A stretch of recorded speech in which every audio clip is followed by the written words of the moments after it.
ಇವತ್ತು ನನ್ನ ಮುಂದೆ ರಿಯಲ್ಮಿ ಅವರು ಹೊಸದಾಗಿ ಲಾಂಚ್ ಮಾಡ್ತಾ ಇರುವಂಥ ರಿಯಲ್ಮಿ 11x ಮತ್ತು ರಿಯಲ್ಮಿ ಬಡ್ಸ್ ಏರ್ 5 ಪ್ರೋ ಈ ಎರಡೂ ಸಹ ಇದೆ. ನಾನು ಈ ವಿಡಿಯೋ ಮಾಡೋ ಟೈಮಲ್ಲಿ ಈ ಎರಡರ ಬೆಲೆ ಕೂಡ ರಿವೀಲ್ ಆಗಿಲ್ಲ.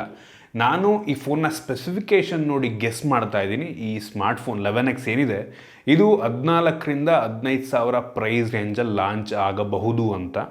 ನಂತರ ಈ ಒಂದು ರಿಯಲ್ಮಿ ಬಡ್ಸ್ ಏರ್ 5 ಪ್ರೋ ನಂಗನ್ನಿಸ್ತಂಗೆ ಒಂದು 5,500 ರೇಂಜಲ್ಲಿ ಲಾಂಚ್ ಆಗಬಹುದು. ಇದರಲ್ಲೇ ರಿಯಲ್ಮಿ 11 5G ಅಂತ ಕೂಡ ಲಾಂಚ್ ಆಗ್ತಾಯಿದೆ ಮತ್ತು ಇನ್ನೊಂದು ಬಡ್ಸ್ ಏರ್ 5 ಅಂತ ಕೂಡ ಲಾಂಚ್ ಆಗ್ತಾಯಿದೆ. 11 ಸ್ವಲ್ಪ ಕಾಸ್ಟ್ಲಿಗೆ ಲಾಂಚ್ ಆಗ್ಬೋದು, 15,000-16,000 ರೇಂಜಲ್ಲಿ ಲಾಂಚ್ ಆಗ್ಬೋದು. ಮತ್ತು ನಾರ್ಮಲ್ ಏರ್ 5 ಏನಿದೆ ಅದನ್ನೊಂದು ಸ್ವಲ್ಪ ಕಡಿಮೆ, ಒಂದು 4,000 ರೇಂಜಲ್ಲಿ ಲಾಂಚ್ ಆಗ್ಬೋದು ಅಂತ ಕಾಣುತ್ತೆ. ಆಯಿತಾ, ಗೊತ್ತಿಲ್ಲ ಒಟ್ಟಿಗೆ. ನಾನಿವತ್ತು ಈ ಎರಡೂ ಕೂಡ ಅನ್ಬಾಕ್ಸ್ ಮಾಡ್ತೀನಿ, ಯೂಸ್ ಮಾಡಿ ನನ್ನ ಎಕ್ಸ್ಪೀರಿಯನ್ಸ್ ನಿಮ್ಮ ಹತ್ರ ಶೇರ್ ಮಾಡ್ತಾ ಇದ್ದೀನಿ. ಹಾಯ್, ನಾನು Sandeep from tech in Kannada. ಇದ್ರ ಬಗ್ಗೆ ತಿಳ್ಕೊಳ್ಳೋಕ್ಕಿಂತ ಮುಂಚೆ ನೀವು ನಮ್ಮ tech in Kannada YouTube subscribe ಮಾಡ್ಕೊಂಡಿಲ್ಲ ಅಂದರೆ ಈಗಲೇ ಸಬ್ಸ್ಕ್ರೈಬ್ ಮಾಡ್ಕೊಳ್ಳಿ ಮತ್ತು ಬೆಲ್ ಐಕನ್ ಕೂಡ ಕ್ಲಿಕ್ ಮಾಡ್ಬೋದು. ಮೊದಲನೇದಾಗಿ ಈ ಒಂದು ರಿಯಲ್ಮಿ 11x 5Gಯನ್ನು ಅನ್ಬಾಕ್ಸ್ ಮಾಡೋಣ. ಗಮನಿಸ್ತಾ ಇದ್ದೀರಾ, ಈ ಫೋನ್ನ ಬಾಕ್ಸ್ ನಿಮಗೆ ಈ ರೀತಿ ನೋಡೋಕ್ಕೆ ಸಿಗುತ್ತೆ. ಈ ಬಾಕ್ಸನ್ನು ಓಪನ್ ಮಾಡಿದ ತಕ್ಷಣ ಇದ್ರೊಳಗಡೆ ನಮಗೆ ಇನ್ನೊಂದು ಸಣ್ಣ ಬಾಕ್ಸ್ ಸಿಗ್ತಾ ಇದೆ. ಈ ಬಾಕ್ಸ್ ಒಳಗೆ ಒಂದು ಸಿಮ್ ಎಜೆಕ್ಷನ್ ಪಿನ್ ಇದೆ ಮತ್ತು user manual, quick start guide ಮತ್ತು ವಾರಂಟಿ ಕಾರ್ಡು. ನಂತರ ಒಂದು ಟ್ರಾನ್ಸ್ಪರೆಂಟ್ ಬ್ಯಾಕ್ ಕವರ್ ಕೊಟ್ಟಿದ್ದಾರೆ, ಒಂದು ಒಳ್ಳೆಯ ಕ್ವಾಲಿಟಿಯ ಬ್ಯಾಕ್ ಕವರ್ ಇದಾಗಿದೆ. ಅದರ ಕೆಳಗಡೆ ನಮಗೆ ಡೈರೆಕ್ಟಾಗಿ ಈ ಒಂದು ಸ್ಮಾರ್ಟ್ಫೋನ್ ನೋಡೋಕ್ಕೆ ಸಿಗುತ್ತೆ. ಫಸ್ಟ್ ಲುಕ್ಕಲ್ಲಿ ಪರವಾಗಿಲ್ಲ, ಇದ್ರ ಬಗ್ಗೆ ಆಮೇಲೆ ಮಾತನಾಡ್ತೀನಿ. ಅದರ ಕೆಳಗಡೆ ನಮಗೆ 33 ವ್ಯಾಟ್ನ ಒಂದು ಫಾಸ್ಟ್ ಚಾರ್ಜಿಂಗ್ ಅಡಾಪ್ಟರ್ ಕೊಟ್ಟಿದ್ದಾರೆ. 14,000 ಪ್ರೈಸ್ ರೇಂಜಿಗೆ ಇನ್ ಕೇಸ್ ಲಾಂಚ್ ಆದರೆ 33 ವ್ಯಾಟ್ ಅಂದರೆ ಒಂದು ಒಳ್ಳೆಯ ವಿಷಯ ಅನ್ಬೋದು. ನಂತರ ಕೊನೆಯದಾಗಿ USB type C charging cable, data cable type A ಇಂದ ಟೈಪ್ ಸಿ, ಕ್ವಾಲಿಟಿ ಪರವಾಗಿಲ್ಲ ಅಂತೀನಿ. ಅದನ್ನು ಬಿಟ್ಟರೆ ಬೇರೇನು ಸಹ ನಮಗೆ ಒಂದು ಬಾಕ್ಸ್ ಒಳಗೆ ಸಿಗ್ತಾ ಇಲ್ಲ. ಇನ್ನು ಡೈರೆಕ್ಟಾಗಿ ಈ ಸ್ಮಾರ್ಟ್ಫೋನಿಗೆ ಬಂತು ಅಂತ ಅಂದರೆ ಈ ರೀತಿ ನೋಡೋಕ್ಕೆ ಸಿಗುತ್ತೆ. ಲುಕ್ ವೈಸ್ ಪರವಾಗಿಲ್ಲ ಗುರು, ಒಂದು ಲೆವೆಲಿಗೆ ಹಿಂದ್ಗಡೆಯಿಂದ ಚೆನ್ನಾಗೇ ಕಾಣುತ್ತೆ. ಒಂದು ಲೆವೆಲಿಗೆ ಲೈಟ್ ವೆಯ್ಟ್ ಇದೆ, 190 ಗ್ರಾಮ್ ವೆಯ್ಟ್ ಇರುವಂಥದ್ದು ಮತ್ತು 7.9 mm ಥಿಕ್ನೆಸ್ಸನ್ನು ಕೂಡ ಹೊಂದಿರ್ಬೋದು. ಒಂದು ಲೆವೆಲಿಗೆ ತಿನ್ನಾಗಿ ಕೂಡ ಇದೆ. ಹಿಂದ್ಗಡೆ ಏನಿದೆ ಗ್ಲಾಸ್ ರೀತಿ ಕಂಡ್ರೂ ಸಹ ಇದೊಂದು ಪ್ಲಾಸ್ಟಿಕ್ ಬ್ಯಾಕು. ಇತ್ತೀಚೆಗೊಂದು 10,000 ರೇಂಜಿಗೆಲ್ಲ ನಿಮಗೆ ಗ್ಲಾಸ್ ಬ್ಯಾಕ್ ಕೊಡೋಕ್ಕೆ ಶುರು ಮಾಡಿದ್ದಾರೆ ಎಲ್ಲ ಬ್ರ್ಯಾಂಡ್ಗಳು, ಕೆಲವೊಂದು ಬ್ರ್ಯಾಂಡ್ಗಳು. ಇವರು ಕೊಡ್ಬೋದಾಗಿತ್ತು, ಬಟ್ ಪ್ಲಾಸ್ಟಿಕ್ ಬ್ಯಾಗ್ ಕೊಟ್ಟಿದ್ದಾರೆ. ಬಟ್ ಲುಕ್ ಅಂತೂ ಚೆನ್ನಾಗಿದೆ. ಅಷ್ಟೊಂದು ಸ್ಮಡ್ಜಸ್ ಕಾಣಲ್ಲ. ಸ್ಮಡ್ಜಸ್ ಬರುತ್ತೆ, ಬಟ್ ಸ್ಮಡ್ಜಸ್ ಅಷ್ಟೊಂದು ಕಾಣಲ್ಲ. ಅದೊಂದು ಒಳ್ಳೆಯ ವಿಷಯ ಅನ್ಬೋದು. ಹಿಂದ್ಗಡೆ ನಿಮಗೆ ಡ್ಯುಯಲ್ ಕ್ಯಾಮ್ರಾ ಸೆಟಪ್ ಇರುವಂಥದ್ದು ಮತ್ತು ಸಿಂಗಲ್ LED ಫ್ಲ್ಯಾಶ್ ಇದೆ. ನಿಮಗೆ ಈ ಫೋನಲ್ಲಿ side mounted fingerprint sensor ಸಿಗ್ತಾ ಇರುವಂಥದ್ದು ಮತ್ತು ಈ ಫೋನ್ನ ಫ್ರೇಮ್ ಬಂದುಬಿಟ್ಟು ಪ್ಲಾಸ್ಟಿಕ್ ಫ್ರೇಮು.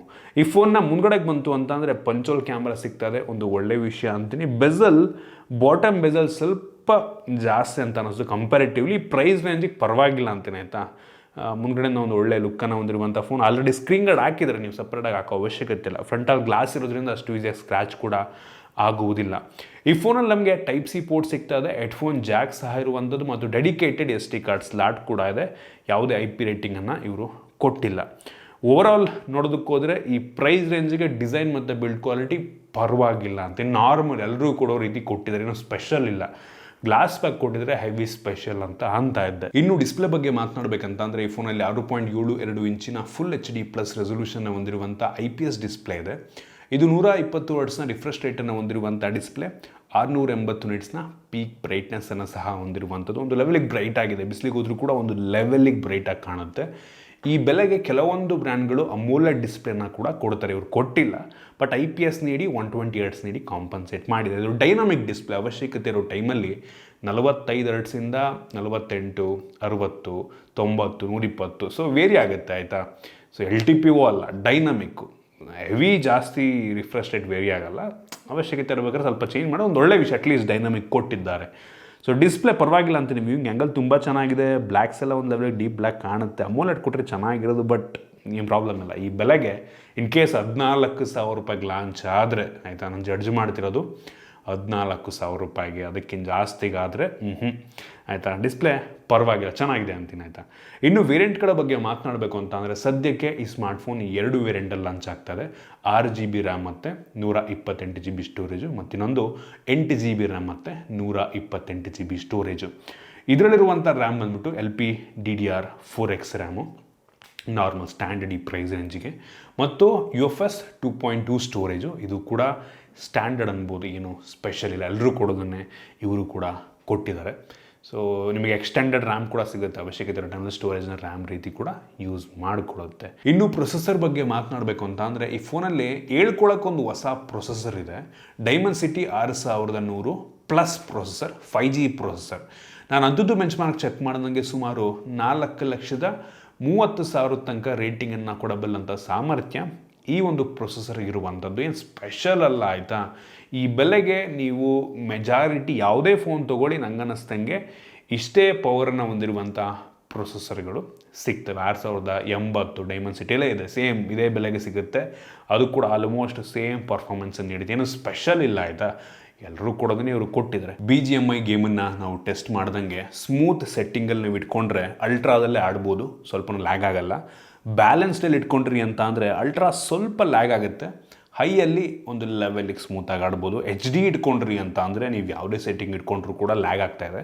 ಸೊ ನೀವು ಇಟ್ಕೊಂಡು ಬ್ಯಾಲೆನ್ಸ್ಡ್ ಅಥವಾ ಸ್ಮೂತಲ್ಲಿ ಒಂದು ಲೆವೆಲ್ಲಿಗೆ ಗೇಮ್ ಪ್ಲೇನ ಆಡ್ಬೋದು. ಮತ್ತು ಗೇಮ್ ಮಾಡಬೇಕಾದ್ರೆ, ಹೆವಿ ಗೇಮ್ ಮಾಡಬೇಕಾದ್ರೆ ಸ್ವಲ್ಪ ಈ ಕ್ಯಾಮ್ರಾ ಹತ್ರ ಸ್ವಲ್ಪ ಅಷ್ಟೊಂದಲ್ಲ ಒಂದು ಸ್ವಲ್ಪ ಹೀಟ್ ಆಗುತ್ತೆ ಅಂತ ಅನ್ನಿಸೋದು ನಾರ್ಮಲ್. ನೀವು ಯಾವುದೇ ಫೋನ್ ತೊಗೊಂಡ್ರು ನಾರ್ಮಲ್, ಬಟ್ ಸ್ವಲ್ಪ ಇದೆ. ನೀವು ಹೆವಿ ಗೇಮರ್ಸ್ಗಳಿಗಂತೂ ಅಲ್ಲ ಆಯ್ತು, ಆಡ್ಬೋದು. ಆಲ್ಮೋಸ್ಟ್ ಎಲ್ಲ ಗೇಮನ್ನು ಒಂದು ಲೆವೆಲಿಗೆ ಸ್ಮೂತಾಗಿ ಆಡ್ಬೋದು, ಆದರೆ ಹೆವಿ ಗೇಮರ್ಸ್ಗಳಿಗಲ್ಲ.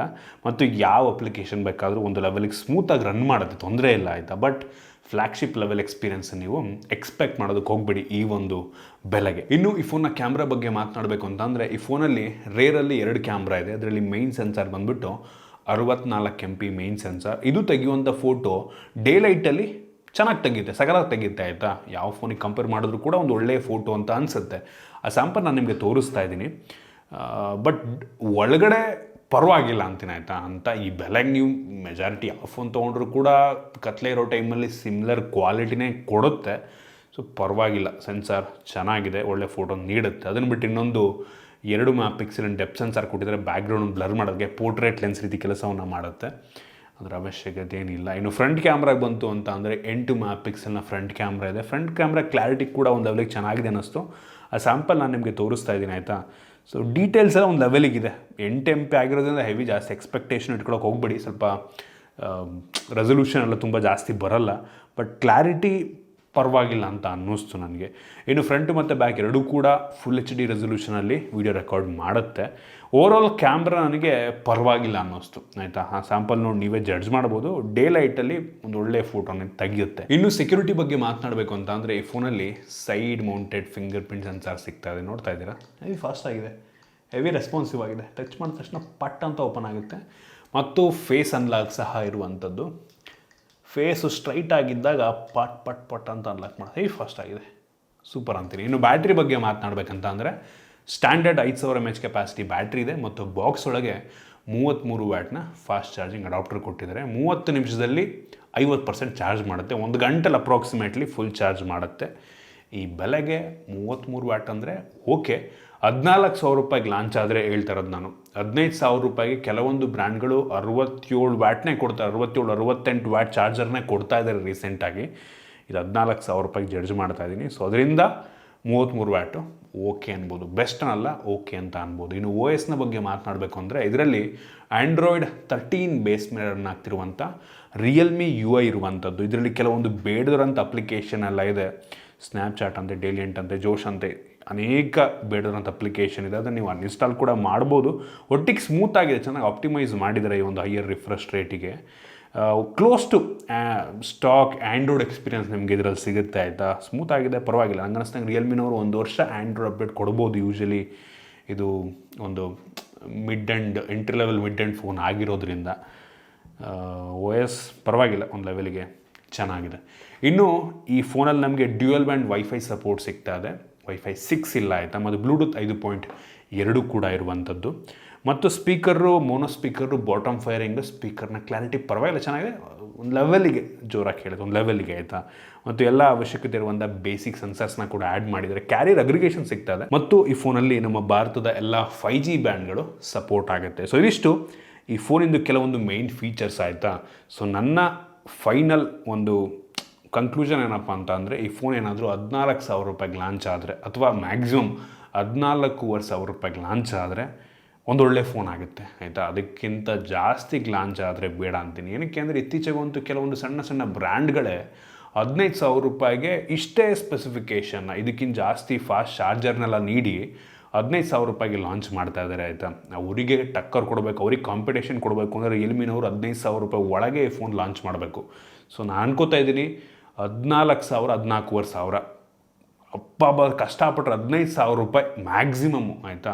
₹15,000 ಸ್ವಲ್ಪ ಜಾಸ್ತಿನೇ ಅಂತೀನಿ ಆಯಿತಾ. ₹14,500 ಲಾಂಚ್ ಆದರೆ ಬೆಂಕಿ ಫೋನ್ ಆಗುತ್ತೆ, ಅಥವಾ ಇನ್ ಕೇಸ್ ಜಾಸ್ತಿಗೆ ಲಾಂಚ್ ಆದರೆ ಬೇಡ ಅಂತೀನಿ. ಇದು ನನ್ನ ಹಾನೆಸ್ಟ್ ಒಪಿನಿಯನ್ ಈ ಒಂದು ಫೋನ್ನ ಬಗ್ಗೆ. ನಂತರ ಈ ಒಂದು ರಿಯಲ್ಮಿ ಬಡ್ಸ್ ಏರ್ 5 Pro, ಇದು ಮಾತ್ರ ಸಖತ್ತಾಗಿದೆ ಬಿಲ್ಡ್ ಕ್ವಾಲಿಟಿ. ಹೆವಿ ಪ್ರೀಮಿಯಮ್ ಲೆವೆಲ್ನ ಇಯರ್ಬಡ್ ಅಂತ ಅನಿಸುತ್ತೆ. ನನಗಂತೂ ತುಂಬ ಇಂಪ್ರೆಸಿವ್ ಅನ್ನಿಸ್ತು ಆಯಿತಾ. ₹5,500 ಮೋಸ್ಟ್ಲಿ ಲಾಂಚ್ ಆಗ್ಬೋದು. ಹೆವಿ ಪ್ರೀಮಿಯಮ್ ಆಗಿದೆ, ನಾಯ್ಸ್ ಕ್ಯಾನ್ಸಲೇಷನ್ ಎಲ್ಲ ಸಿಗ್ತಾ ಇದೆ ಆಯಿತಾ.